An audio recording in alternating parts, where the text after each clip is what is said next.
Que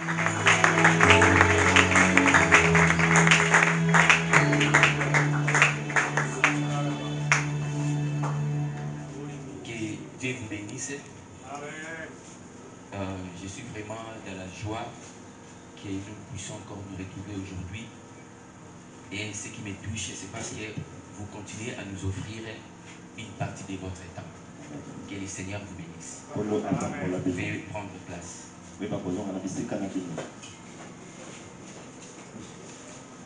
Oui, hier nous avons parlé sur connaître l'Église. Notre sujet c'est connaître l'Église et sa vision pour un leadership efficace.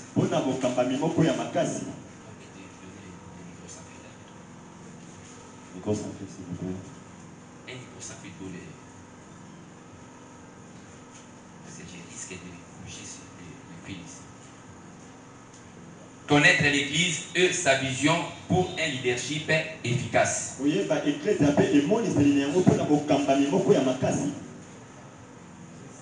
Gloire à Jésus. Nous avons parlé concernant l'Église.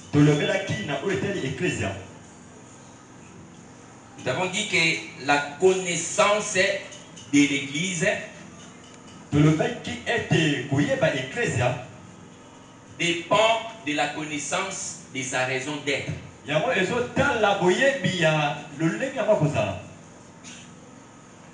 Nous avons pris l'exemple de quelqu'un qui a besoin de construire une maison.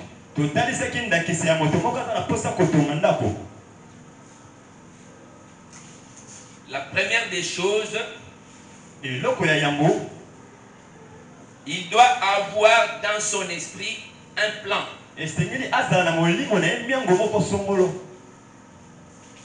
C'est ce plan-là qui déterminera ce qui sera la maison. Si ce sont deux personnes qui veulent construire, ils s'entendent, moi j'ai mon argent, toi si tu as ton argent, nous allons construire. Chacun sa maison. La première personne commence à construire, il a terminé.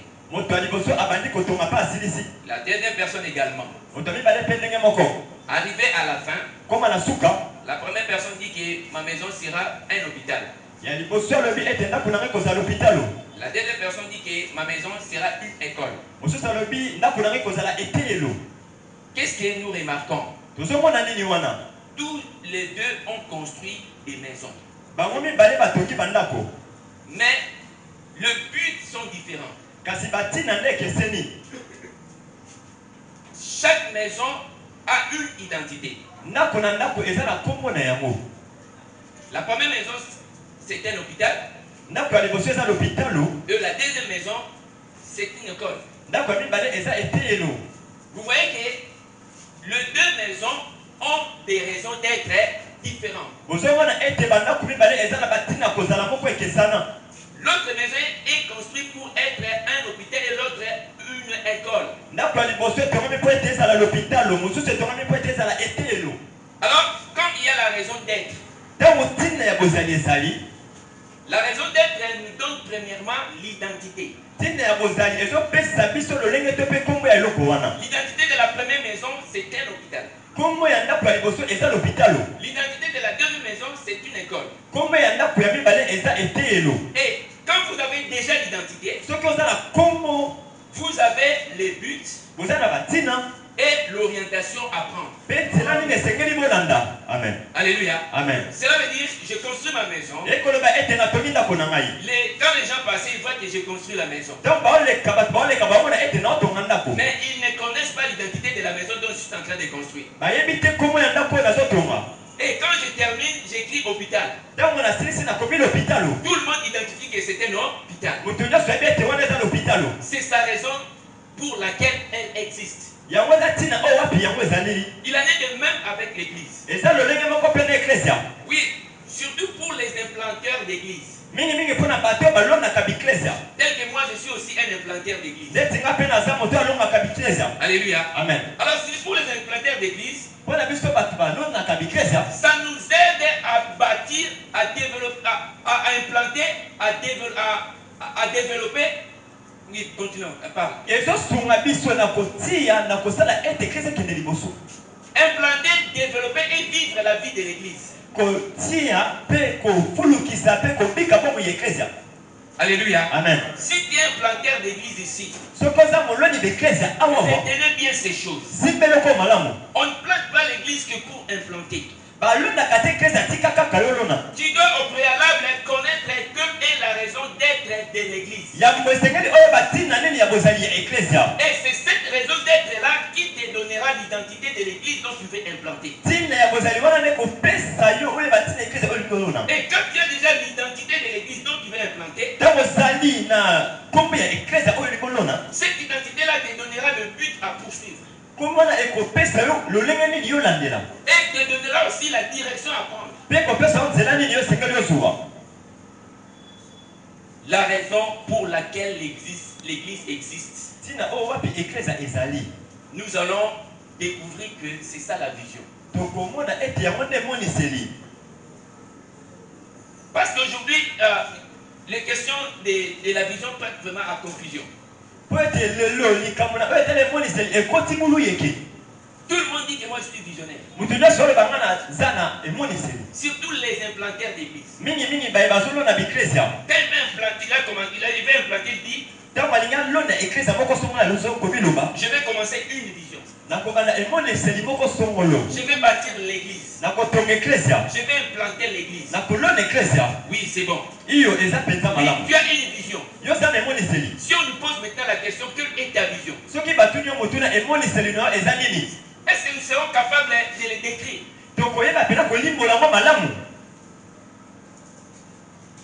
Parce que la vision est transmissible. Si tu as la vision, tu peux aussi les transmettre. Alors, moi j'ai entendu une fois quelqu'un qui dit qu'il a la vision. On lui pose la question, il dit bon, quand j'ai prié, le Seigneur m'avait révélé que je vais commencer à implanter des églises partout dans le monde.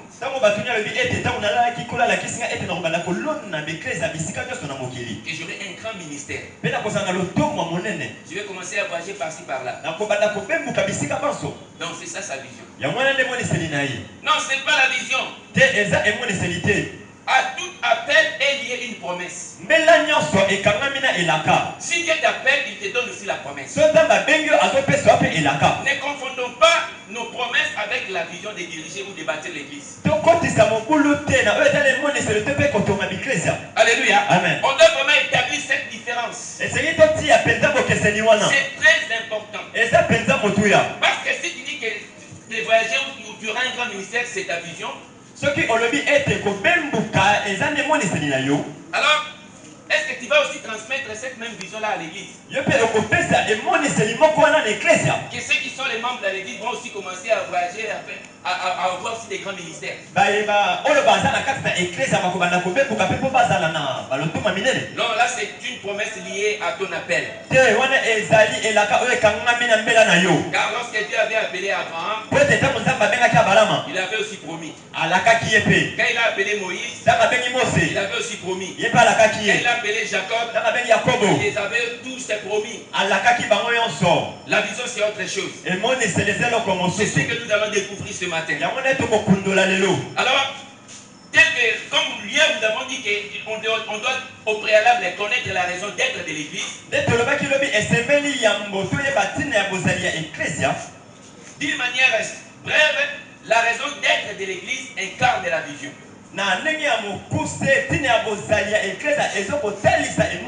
Celui qui construit la maison pour qu'elle soit un hôpital, sa vision est d'avoir un hôpital. Donc c'est l'identité même de sa vision. Et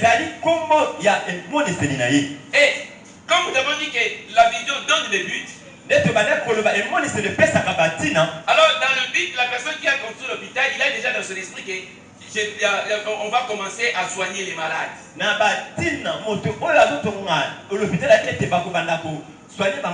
C'est ça la raison d'être de la maison qu'il a construite. Soigner les malades. Traiter les gens. C'est la raison d'être de cette maison-là. Alors, quand il comprend déjà ma raison d'être, c'est de soigner les malades, c'est déjà la finalité. Parce que la vision, c'est la finalité. La vision, c'est le devenir. Alléluia. Amen. Ce que tu seras demain. Ce que la maison dont je vais construire sera demain. Alors, le but que je me suis fixé doit être accompagné des objectifs. Ces objectifs-là sont incrustés dans l'orientation à prendre. Donc, je n'ai pas encore construit la maison. Comme je comprends que son identité c'est l'hôpital, directement, j'ai une direction à prendre. La maison n'existe pas encore, mais j'ai déjà une orientation. Je sais que là, il y aura des lits, il y aura des personnels, il y aura des laboratoires, il y aura une pharmacie à l'intérieur. Donc, la raison d'être donne tout ce que nous pouvons faire. Et si nous les ramenons à l'église, Jésus disait, je bâtirai mon église. Il s'adressait à ses apôtres. Je bâtirai mon église. C'est-à-dire ma propriété. Hier, nous avons démontré que l'église, ce n'est rien d'autre que la communauté de Jésus. Parce que Matthieu 16 nous parle de l'église dans un aspect spirituel. Matthieu 18 nous parle de l'église dans un aspect physique ou social.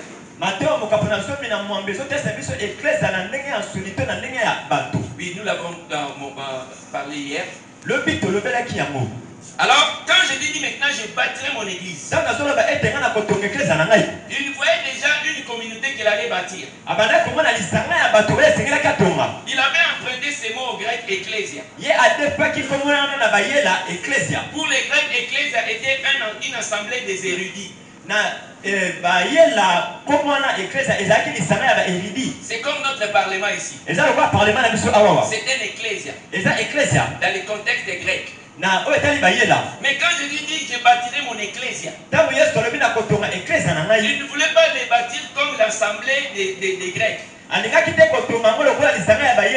avait pris cet exemple-là, puis il avait emprunté ces mots-là pour faire comprendre qu'il avait aussi besoin des hommes et des femmes avec qui il va bâtir sa communauté.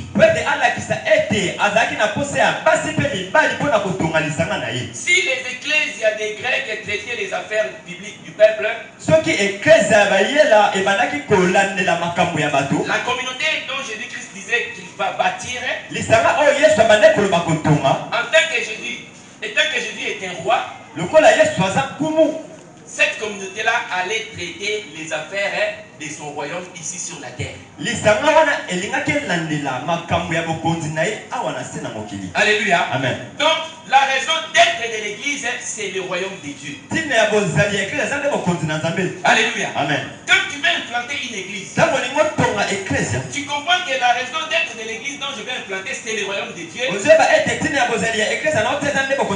Tu connais déjà l'identité de l'église. Alléluia. Amen. Parce que l'identité de l'église découle de l'identité de Jésus. Alléluia. Amen. L'identité veut dire quoi? Moi, je suis mathématicien. En mathématiques, quand on parle de l'identité, nous voulons l'égalité. Ça dit si j'écris A égale A. C'est l'identité. Ça dit le premier A est identique au deuxième A. Mais si j'écris A égale B, là ce n'est plus l'identité.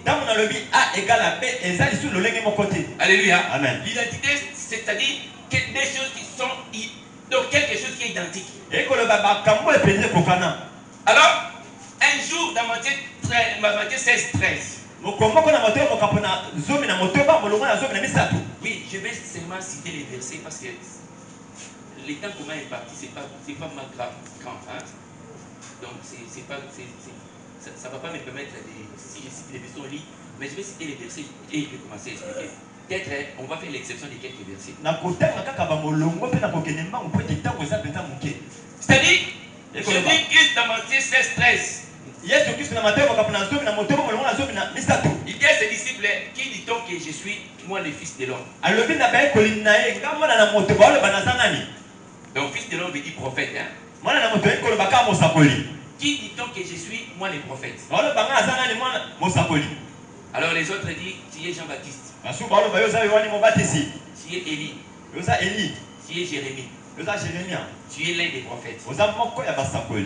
Là, c'était les avis du public. Ils voient en Jésus-Christ comme Élie, comme Jean-Baptiste, comme l'un des prophètes. C'était ça la manière dont le public reconnaissait Jésus. L'identité donne le caractère permanent de la personne.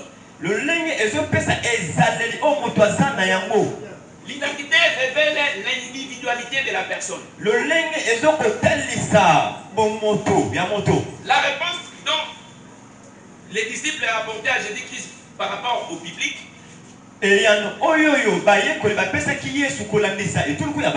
montrait que la foule ne connaissait pas qui est Jésus. Alléluia. Amen. Jésus s'est tourné maintenant à ses disciples. Et vous, qui dites-vous que je suis? Pierre a répondu, tu es le Christ, le Fils du Dieu vivant. Amen. Jésus Zumuluke. Amen. On va comprendre pourquoi il avait eu cette vertige. Il commence à beaucoup parler. Alors, pourquoi Jésus-Christ soulevait la question de l'identité? Pourquoi il cherchait si les gens connaissaient son identité? Parce que dans le cœur de Jésus, il avait une intention à libérer. Mais il cherchait à qui je vais libérer l'intention qui est dans mon cœur. Il a trouvé dans la foule, non, ils m'ignorent, ils ne me connaissent pas. Donc il les met de côté. Il tourne maintenant ses propres disciples. Qui dites-vous que je suis? Est-ce que vous connaissez mon identité? Directement, Pierre a répondu que Dieu est le Christ, le Fils du Dieu vivant. C'était Pierre qui a répondu. Mais Jésus a dit que ce n'est pas toi, Pierre. Parce que personne ne peut connaître l'identité de mon Père. Cela ne lui est pas révélé par mon Père qui est dans les cieux. Il a dit que le sang et la chair ne le perdent pas. Seulement le Père qui est dans les cieux. Aux implanteurs d'église, vous implantez l'église sur base de quelle identité?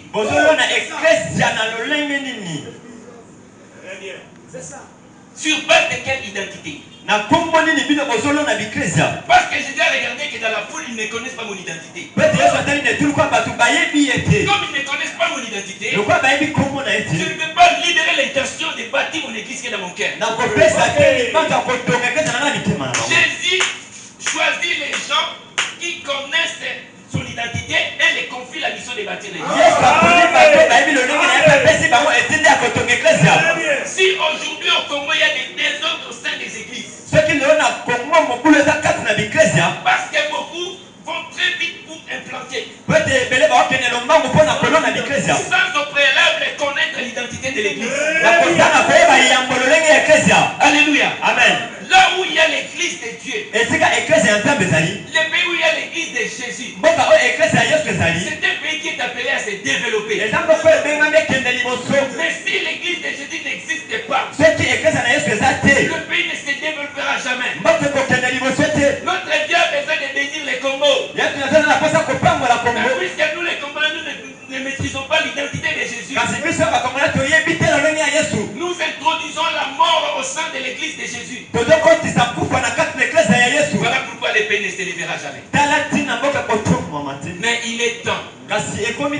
Le roi du royaume s'est levé.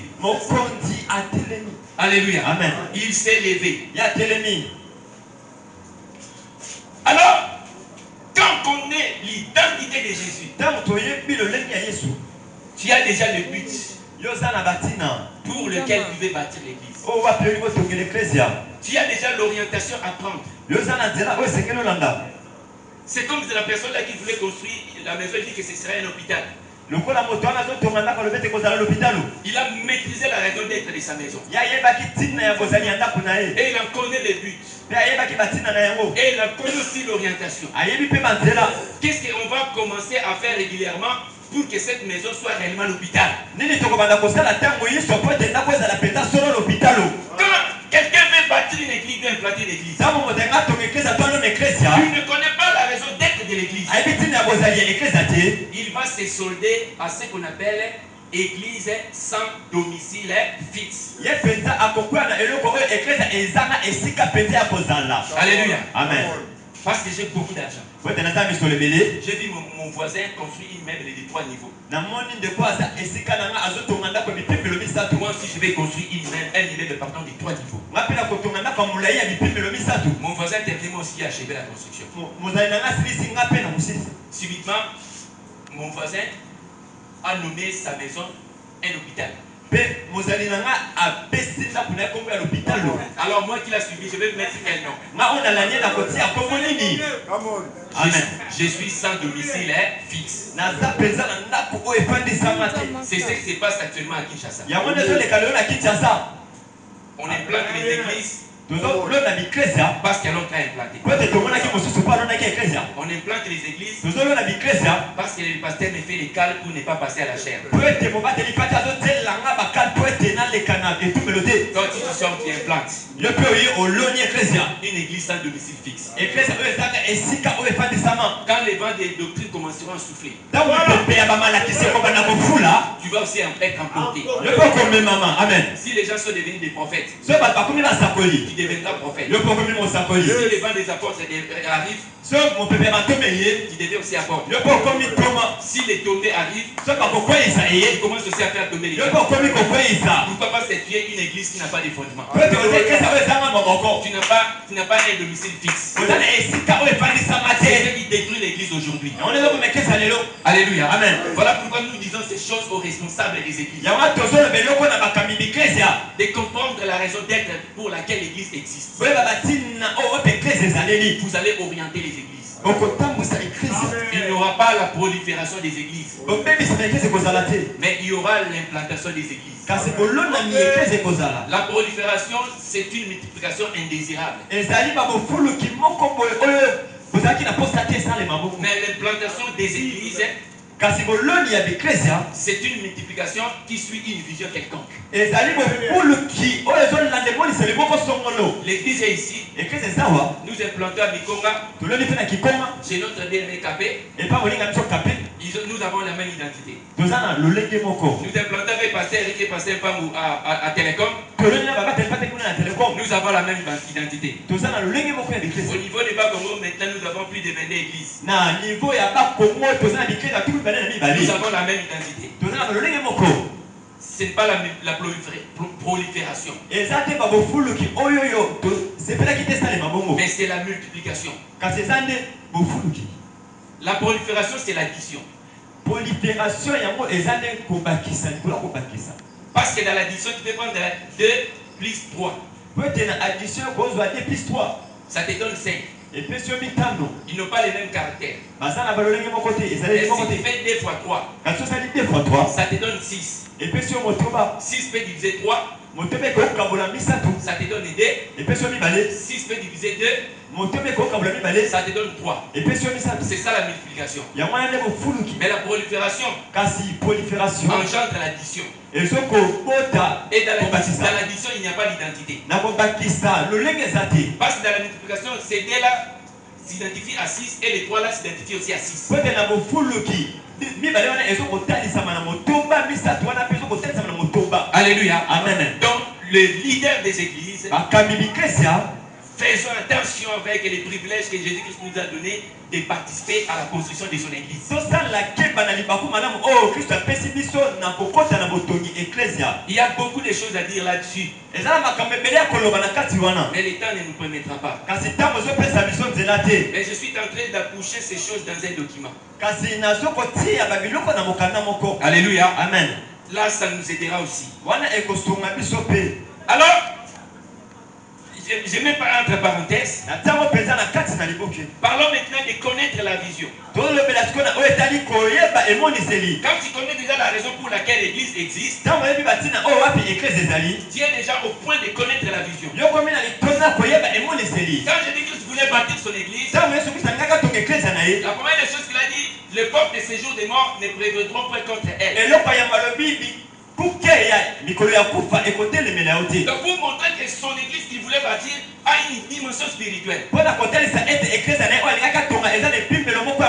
Dans Matthieu 18, il fait voir que son église a aussi une dimension physique.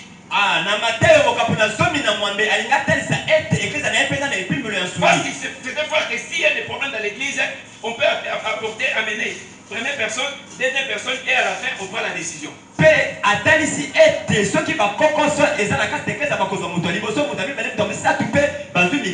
Donc pour ainsi dire que l'église qu'il voulait bâtir traiterait les choses spirituelles, mais traiterait aussi les choses physiques ou sociales. Car lorsqu'il parlait de Matthieu 16 et de Matthieu 18, l'église n'existait pas encore.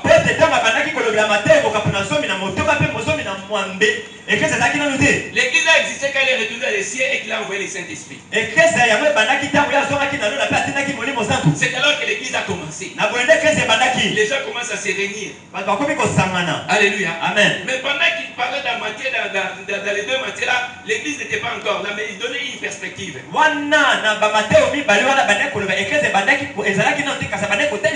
Mais il voulait tout simplement montrer à ses disciples que l'église que je vais bâtir, c'est-à-dire ma communauté que je vais bâtir, va statuer sur les choses de mon royaume.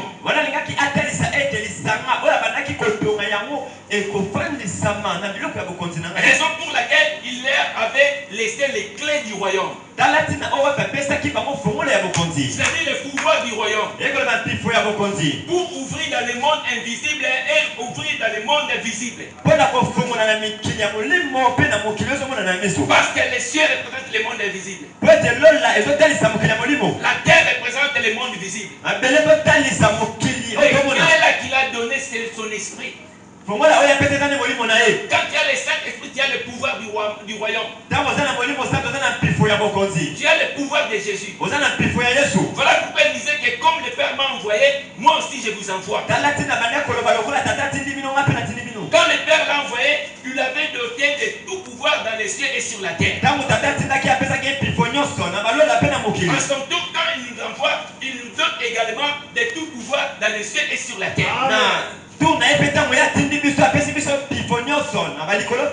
C'est avec ce pouvoir-là que nous allons gérer sa communauté qui est l'église. Alléluia. Amen. La raison d'être de l'église, c'est le royaume de Dieu. Rendre visible les actions de notre roi dans le monde. Alors, entrons, nous allons maintenant commencer à parler de la vision. Parce que la vision et l'église sont des concepts étroitement liés.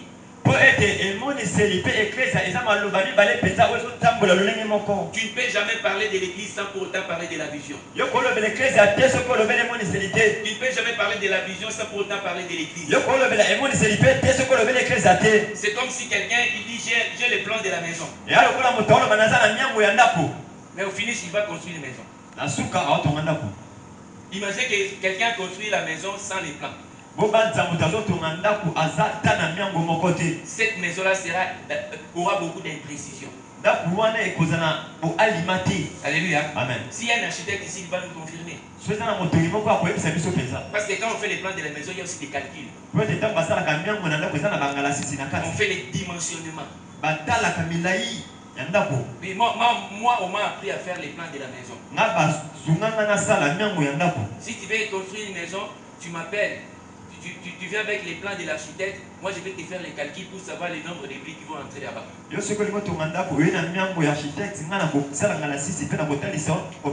Alors, quelqu'un qui bâtit une maison, il n'a pas au préalable un plan. Cette maison-là ne sera pas vraiment stable. Il en est de même avec l'église de Jésus. Tu veux implanter l'église, tu dois avoir les plans. Les plans te permettront d'avoir beaucoup de précision. Alléluia. Amen. Voilà pourquoi Jésus-Christ disait, si tu veux bâtir une maison, il faut faire des calculs. Alléluia. Amen. En faisant les calculs, tu vas voir si tu as la possibilité de terminer ou de ne pas terminer. Alléluia. Amen. Alors les calculs là, en grec, ça aussi des synonymes avec les logos.